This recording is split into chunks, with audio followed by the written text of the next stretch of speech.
Notre candidat numéro 1 représente la faculté des sciences économiques de l'université de Neuchâtel. Il adore aller au fond des choses, décortiquer, analyser, comprendre tout. Il est aussi très pragmatique. Lors de la finale neuchâteloise, on lui a demandé comment il se voyait dans 10 ans. Il a répondu « plus vieux, implacable ». Sa thèse s'intitule « Les effets des conseillers financiers sur les fusions d'entreprises ». Elle est dirigée par le professeur Florian Weigert. Le plaisir d'accueillir sur scène Arnaud Maître.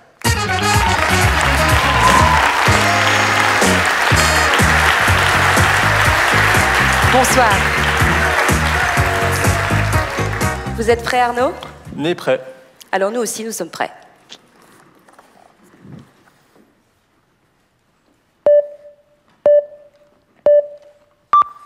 Les fusions ou les rachats d'entreprises sont souvent assistés ou arrangés par des intermédiaires. J'ai nommé les banques d'investissement. Ces banques, en bonne arrangeuse, veillent au bon déroulement du mariage. Les services rendus sont variés. Ils vont de la recherche du conjoint idéal à la négociation de la dot. Et tout ça pour seulement 7 millions. Même si ce chiffre concerne les fusions entre de grosses entreprises, quelques millions gagnés par une équipe de banquiers pour environ 100 jours de travail, c'est pas mal. Mais est-ce justifié? Dit autrement, est-ce que les services rendus par ces banques valent 7 millions? Ou alors, est-ce que les entreprises payent pour rien? Si l'on consulte la recherche à ce sujet, il n'y a pas de consensus. D'un côté, agir pour le bien de leurs clients renforce l'image de marque.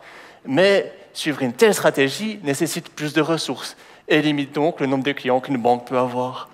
De plus, la bonne arrangeuse va marier ses clients et donc les perdre, comme par chip.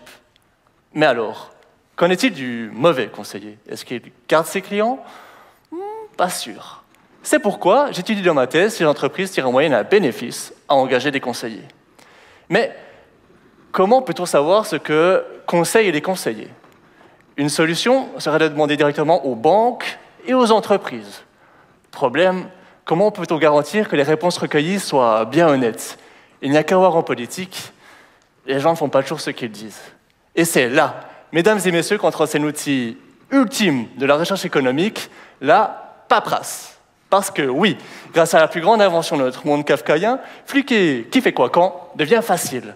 Il suffit de prendre l'un des nombreux longuets formulaires obligatoires complétés par les entreprises pour tomber sur le résumé des négociations avec les noms de qui fait quoi quand.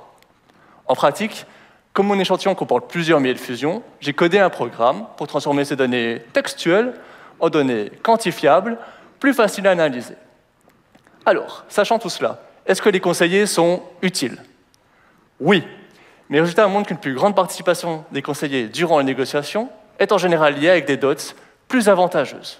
Grâce à une meilleure négociation, l'acquéreur paie un prix plus bas et le vendeur obtient un prix plus haut. Par exemple, les banques vont négocier de manière plus agressive si leur client a beaucoup de prétendants et qu'ils sont donc en position de force dans les négociations. Alors oui, une rémunération de plusieurs millions, c'est pas mal.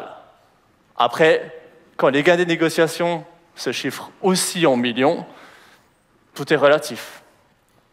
Après, malheureusement, comme pour les mariages, la plupart de ces fusions se révéleront être des échecs a posteriori. Mais ça, mesdames et messieurs, c'est une autre histoire.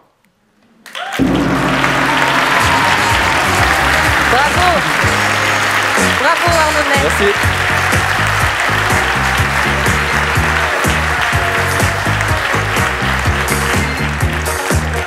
Bravo et merci pour cette présentation.